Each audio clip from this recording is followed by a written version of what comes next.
Sean bienvenidas y bienvenidos a su programa Abogacía Digital. En esta ocasión charlaremos con el magistrado Arturo González Jiménez, quien hablará del tecnosolucionismo y de la tecnofobia en la impartición de justicia. El doctor Arturo González Jiménez nos hablará del tecnosolucionismo y de la tecnofobia en la impartición de justicia. Hay dos posiciones hoy en el mundo sobre de qué manera se tienen que utilizar las tecnologías y particularmente la inteligencia artificial en la impartición de justicia, si en una mayor medida o en una menor medida. De esto hablaremos hoy en el programa Abogacía Digital.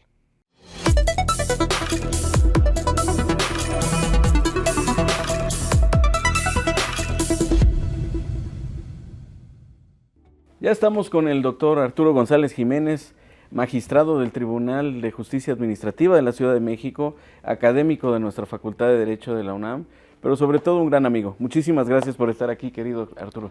Al contrario, mi querido doctor Marco Antonio Sainz, te agradezco mucho la gentileza de la invitación a estar aquí en este programa y por supuesto agradecer también a la barra, ¿verdad?, la oportunidad que nos da de estar aquí presentes y con mucho gusto a tus órdenes. Muchas gracias.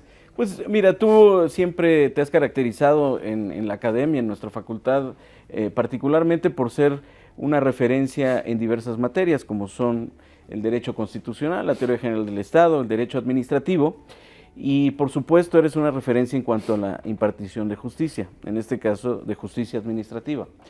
Y ahí tú has estado en los últimos, yo diría, años, explorando el uso de las tecnologías en todos los ámbitos en los que te desenvuelves, que no son pocos, y particularmente en la impartición de justicia administrativa. Incluso como parte de la Asociación de Magistradas y Magistrados de Justicia Administrativa, hoy estamos en la coordinación de una obra que se intitula La inteligencia artificial aplicada a la impartición de justicia administrativa. ¿Qué nos puedes decir sobre esto? ¿Cuál es el impacto y qué está sucediendo en el mundo y qué está sucediendo en México en este sentido? Sí, bueno, por supuesto podríamos decir en primer momento que pues estamos hablando de un tema que llegó para quedarse. Es algo a lo cual, así como llegaron las TICs, las tecnologías de la información, hace muchos años, pues así hemos llegado a una etapa en donde la denominada inteligencia artificial ha llegado para quedarse en todos los ámbitos de la vida, o sea, el mundo digital. Y en nuestra vida diaria, en nuestra vida personal, en el trabajo, muchas de las actividades que desempeñamos todos los días, pues estamos ya sujetos al mundo digital. Y desde luego, por supuesto, tanto la academia, como en su caso la cuestión de la impartición de la justicia en todos sus ámbitos, no puede ser ajena a sustraerse, ¿no? La pandemia fue un claro ejemplo de ello, ¿no? En donde, por ejemplo, en la Facultad de Derecho de la UNAM, la facultad se distinguió frente a las demás escuelas y facultades porque la dirección encabezó un proceso de la línea en clase que nos permitió continuar vía Zoom, y a la fecha siguen actualmente esas clases, ¿no?, en mucho menor cantidad, pero bien. Entonces, eso nos da una muestra de que hoy en día el uso de las tecnologías pues es algo que ya llegamos. Los teléfonos celulares hoy lo usamos para todo menos para hablar por teléfono. Pues transacciones bancarias, clases, compras boletos de avión, en fin, todo lo hacemos ahí. De hecho, estamos más preocupados por perder el teléfono que la cartera. Esa es la regla. Cuando no sabes dónde lugar te vuelves hasta loco. Y en el caso de la inteligencia artificial, pues volvemos a lo que te comentaba, ¿no? Es un tema que efectivamente llegó para quedarse y que ya no nos podemos sustraer.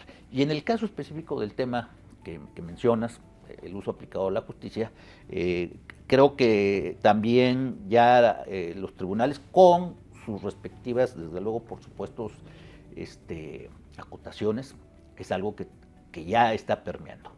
Esto de la inteligencia artificial, en el ámbito específicamente de aplicación de la administración de la justicia, pues va a ser una herramienta muy importante.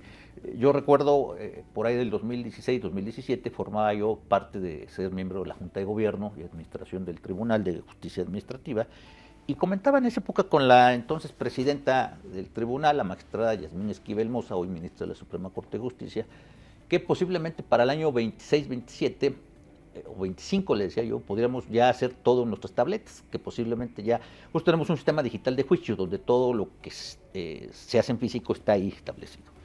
Y este sistema sirve muy bien para el juicio en línea. Fue uno de los primeros. Fue uno de los primeros, sí, se instauró en el 2014 y primero teníamos una patente con una empresa francesa, después ya nosotros hicimos nuestro propio sistema que nos permitió sobre todo irlo adaptando a nuestras necesidades, porque cuando lo compras a un sistema, que es como comprar las marcas del software, no te permiten tener los códigos madre. Entonces, al tener nosotros nuestro propio sistema, nos ha permitido al día de hoy crecerlo, adecuado a las necesidades del día a día. Entonces, yo le comentaba en esa época a los miembros, colegas de la Junta de Gobierno, que iba a llegar el momento en el cual íbamos a estar secretarios de acuerdo, secretarios de estudio de cuenta, oficiales jurisdiccionales, magistrados, personal jurisdiccional, trabajando desde nuestra casa.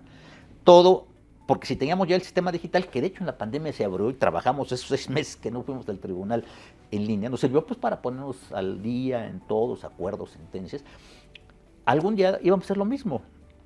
Los secretarios, los proyectistas iban a recibir, te iban a preparar los acuerdos, los proyectos, tú los ibas a revisar, les ibas a dar el visto bueno, ibas a firmar todo digital y posiblemente a lo mejor para estas fechas ya la cuestión física poco a poco iba a ir eliminando. Hoy en día, por ejemplo, el Tribunal Federal de Justicia Administrativa, que tiene ya desde hace varios años su juicio en línea, pues es un ejemplo de cómo ya poco a poco los abogados hemos ido transitando de la cultura escrita a la cultura digital.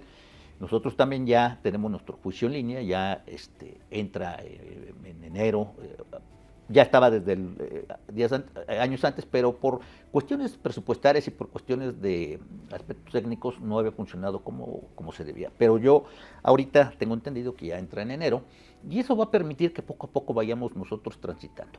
Claro, aquí chocamos a veces con un poquito que se llama la resistencia al cambio. La resistencia al cambio es la cultura en los abogados. El abogado le cuesta trabajo. No tener un acuse con no un tener sello. un acuse con un sello y ir al tribunal a ver su expediente de acuerdo, a tomar su cafecito. Es un poquito, pero es algo que las nuevas generaciones lo vayan haciendo poco a poco. Ahora bien, ya aplicado a la realidad, ¿en qué nos puede servir la inteligencia artificial? Creo que es una aplicación a través de los prompter, a través de los algoritmos, que pueden ayudar mucho a muchas cuestiones, sin que, por supuesto, venga a sustituir la ponderación y la valoración del juez y del ser humano. Que es profundamente humana. Que es profundamente humana. En este año, la ONU emitió un informe de una relatora general, Margaret Schweizer, en la cual hacía una crítica al uso de la inteligencia artificial, donde decía, se puede poner en riesgo la autonomía y la independencia de los jueces. ¿Por qué razón? Porque estamos llegando al tecnosolucismo. Y el tecnosolucismo es decir que la inteligencia artificial pudiera suplir al ser humano. Dice, y eso no es bueno.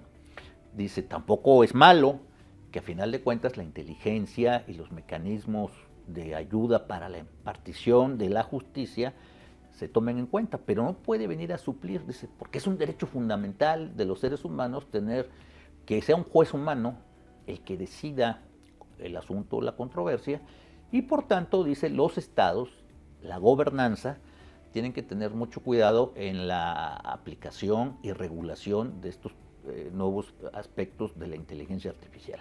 Entonces, en ese tenor, creo que este informe de junio de este año, que da la relatora especial para el análisis de la autonomía e independencia judicial, nos viene a marcar un buen parteaguas de hasta dónde podemos los estados y dónde pueden los gobiernos ir abriendo la brecha. Ya en Europa, ya en Estados Unidos, muchos países ya empezando a regular, algo que en México todavía no lo tenemos como tal, pero que ya los congresos, el Congreso Federal y los congresos locales deberán ir haciendo. ¿Por qué?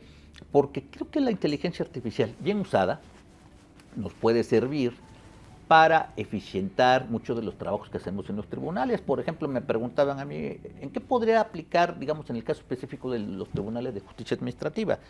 Yo le decía, a ver, vamos a ver la cuestión de los procesos administrativos que tenemos en las salas. Todas las salas, nuestra función principal es la jurisdiccional, pero tenemos aspectos administrativos, archivos de concentración, donde se conservan los archivos físicos, el archivo de trámite, y una parte muy fundamental, por ejemplo, de todas que seguimos haciendo, que es las actuarías, que es a donde se hace la notificación a las partes, que son los pies de las ponencias. Entonces, con buenos sistemas de prompter y algoritmos diseñados para el uso de la inteligencia artificial, nos podría venir a ahorrar un gran proceso de eficiencia administrativa. por ejemplo, para ubicación de domicilios, ubicación de nombres, razones sociales de personas físicas, personas morales que son postulantes, abogados, la organización de los expedientes por años, por números, por expedientes, por el tipo de juicios ordinarios, sumarios, acciones públicas, el tipo de asuntos que se están llevando, que hoy se hace y se maneja, pero que la inteligencia artificial te puede venir a ayudar. Más eficiente. Más eficiente, ¿no? Y, por supuesto, en el caso, digamos, ya de lo que es la función netamente jurisdiccional para los secretarios de estudio y cuenta, para los secretarios de acuerdos y para los magistrados y en general para el oficial jurisdiccional, te podría servir para buscar precedentes, para buscar analizar jurisprudencias, aplicar doctrina y poder comparar casos que se han hecho, que se han dictado, que te pueden servir como referentes. Desde luego todo esto tiene que ser bajo la parte de un principio, la verificación humana. Claro. En este año, en Argentina, en Estados Unidos, en Europa, se han dictado ya sentencias por tribunales donde se ha castigado el mal uso de la inteligencia artificial. Y hubo una sentencia muy interesante que se dictó apenas en octubre en Argentina, en la provincia de Chubut, en donde una sentencia penal de un robo simple de 2 años y medio fue anulada por un tribunal de alzada. Y esto ha generado un debate ahorita en Europa y en América respecto a qué fue lo que se castigó. O se castigó el razonamiento probatorio del juez o se castigó el uso de la inteligencia artificial. ¿Por qué? Porque el juez lo que hizo fue que su sentencia estuvo apoyada en inteligencia artificial y no se sabe si la dictó la inteligencia artificial o la dictó el juez. ¿Hasta dónde? Hasta dónde llegó ese alcance. Y entonces dice, se pone en peligro, dice sobre todo la magistrada ponente, Karina Estefanía, una magistrada argentina, que ahí lo que se pone en peligro es la cuestión de la confiabilidad del ser humano, de que sea el juez el que haya dictado. Y por otro lado, algunos críticos, como la maestra Patricia Gallo, una maestra argentina, decía, bueno, ¿qué estamos juzgando? Estamos juzgando la razonabilidad y la ponderación del juez de los hechos que dieron pauta a que se haya acreditado la responsabilidad plena y total del sujeto activo frente al sujeto pasivo en los hechos comisivos del tiempo, modo y circunstancia, o estamos castigando el uso de la inteligencia artificial, las herramientas. Dice, porque a final de cuentas también... ¿Sería algo así como forma o fondo? Forma a fondo. Dice, y estamos a lo mejor castigando la tecnofobia. Claro. Y la tecnofobia quiere decir, oye, tampoco podemos llegar a esos extremos, ¿no? Entonces, este caso, o otro caso muy reciente que se dio también recientemente en los meses de septiembre en Estados Unidos, en Maryland, donde un abogado, en un caso de un divorcio, un juicio ordinario común de los miles o millones que hay en el mundo, fue revocado en salas superiores porque el abogado, aquí no el juez, aquí el abogado postulante, hizo señalamientos de citas falsas de jurisprudencias no verificables. Entonces, el tribunal, al hacer esta comparativa, hizo una figura que se llama el showcase, que es la oportunidad de que justifique y aclare por qué utilizó ciertas citas o por qué habría que darle la razón. Es una figura que existe en el derecho americano. El abogado reconoció su error y dijo, bueno, mi asistente utilizó el ChatGPT para citar tesis de jurisprudencia y precedentes que no verificó. Y esa no verificación, pues, castigó a que el tribunal, independientemente de la anulación del caso, castigara al abogado y lo sometiera al comité de ética del tribunal. Y recordemos que en Estados Unidos... barra. De la barra. Esto Claro. es muy sancionable. En Claro. Estados Unidos sí las legislaciones en cuanto a la cuestión de la regulación de los abogados, porque ahí hay la colegiación obligatoria, le puede sancionar.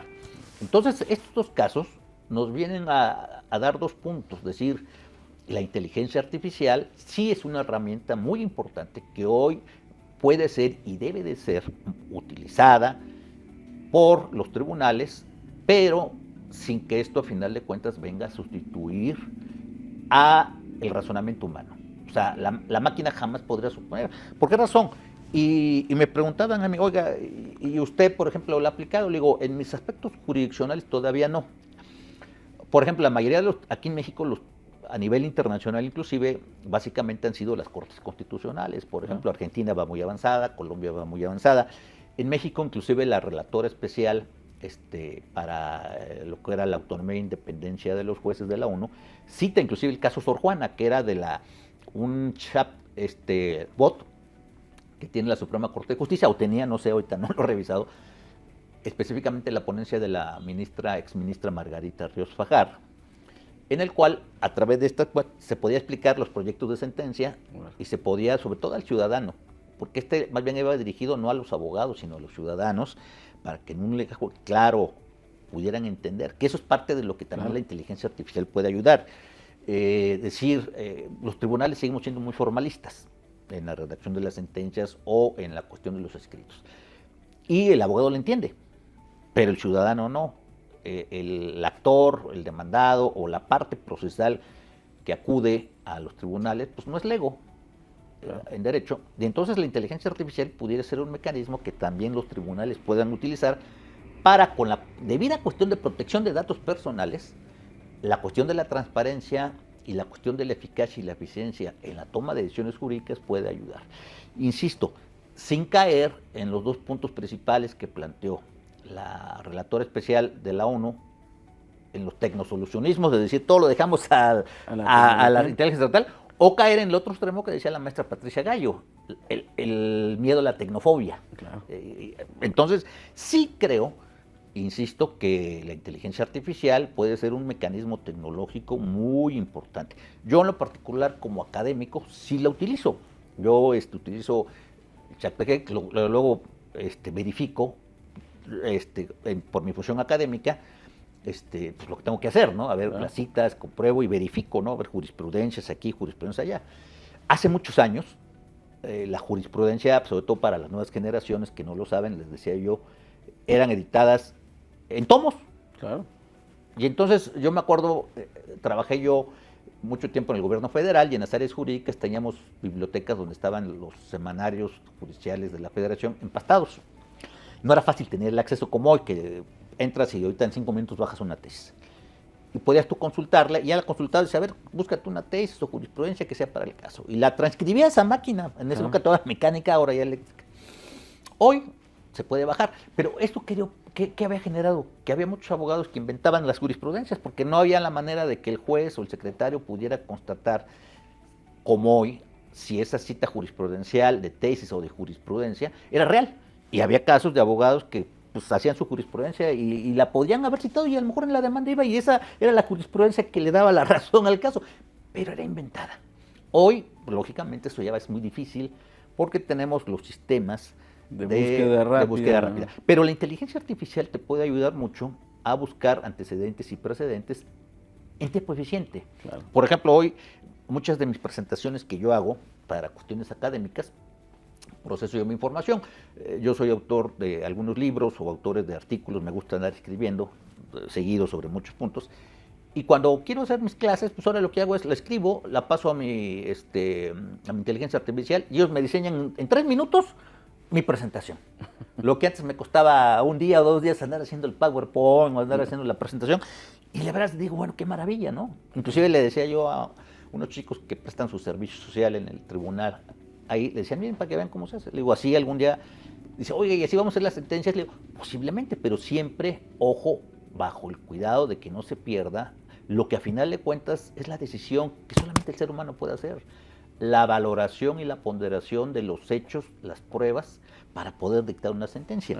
Y hay muchos casos, específicamente en el tribunal donde yo trabajo, donde los pleitos no son entre particulares con particulares, sino entre particulares contra la administración pública.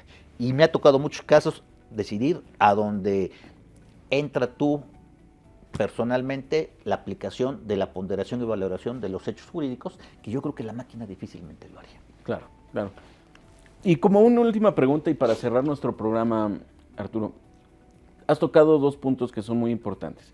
Por una parte, la independencia y autonomía judicial, y por otra, cómo la inteligencia artificial puede afectarla. Para beneficio de todas y todos nosotros y de nuestra audiencia, ¿podrías decirnos muy brevemente qué es la independencia y autonomía judicial y por qué la inteligencia artificial podría afectarla negativamente? Sí, por supuesto. Yo creo que dos de los puntos esenciales de la función de un juez es la independencia. Independencia de no depender de ningún elemento de poder para el dictado de tus fallos.